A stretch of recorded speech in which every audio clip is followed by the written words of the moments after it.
going to work through an example where we could apply the work energy theorem involving rotations. So there's sort of a Rube Goldberg device here. So there's a block of mass little m that's going to fall, but that block is not in free fall. It's connected to a cord, and that cord passes over a pulley that has a known rotational inertia and radius little r, and that cord then goes horizontal and is wrapped around a hollow sphere, and that sphere has a mass of 4.5 kilograms, so kind of hefty, and a radius of big R, 8.5 centimeters. So we want to find how fast this block is falling when it has fallen 84 centimeters and it starts at rest. Correct.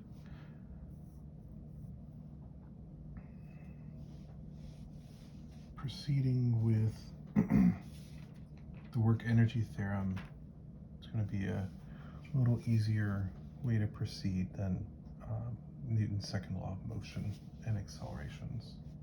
So keep this in mind for questions where it's just sort of like how fast or how far. Those sorts of things you can address through energy, which oftentimes will be easier. So what we're proceeding from is going to be the idea that the work done by gravity on this block is going to appear in the system in terms of kinetic energy. And so we have some final amount of kinetic energy minus an initial amount of kinetic energy, but everything started at rest, so there was no initial kinetic energy. I can throw this out.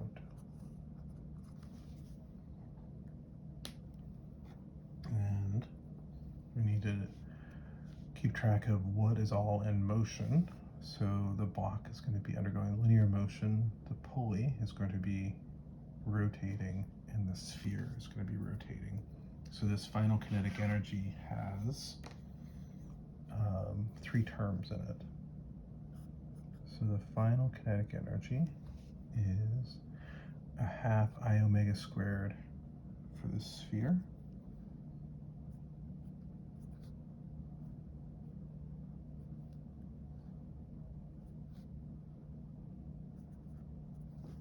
there's going to be a half I omega squared in kinetic energy of rotation of the pulley.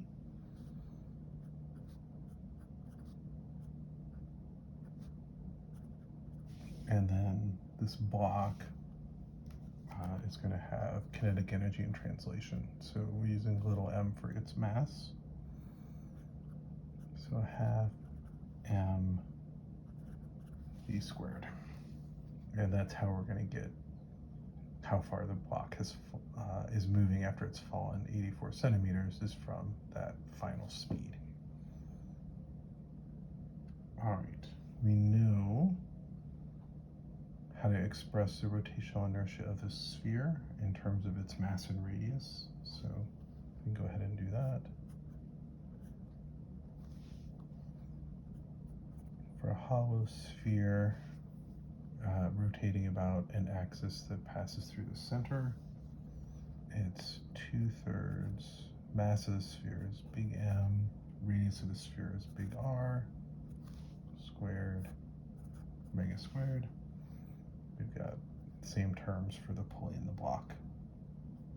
A half I omega squared plus a half m v squared.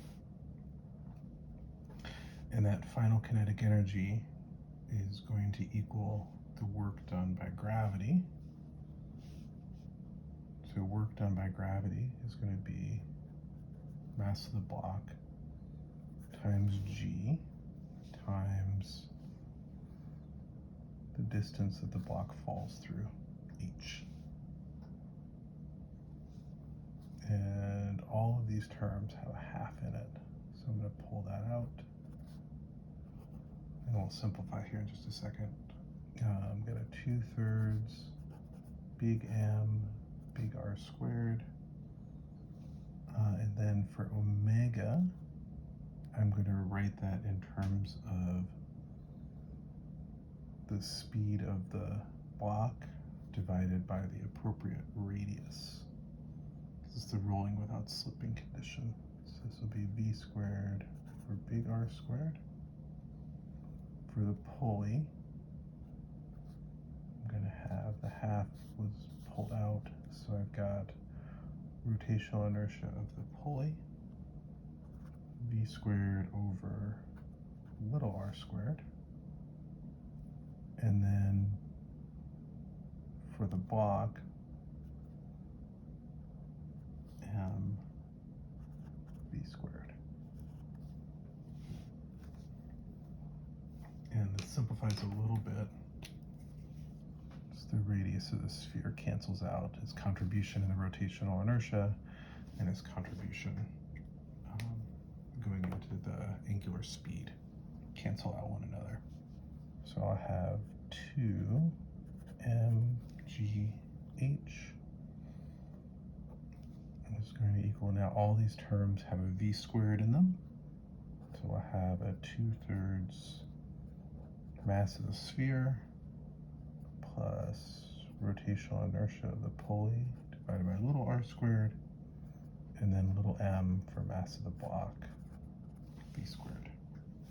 And I can rearrange this equation to get v by itself. And we're talking about speed, so I'm not going to worry about the plus or minus. I'm going to have 2 little m gh over 2/3 of big M plus rotational inertia over little r squared plus the mass of the block, all square root. And then when I put in values for that, I got 1.4 meters per second.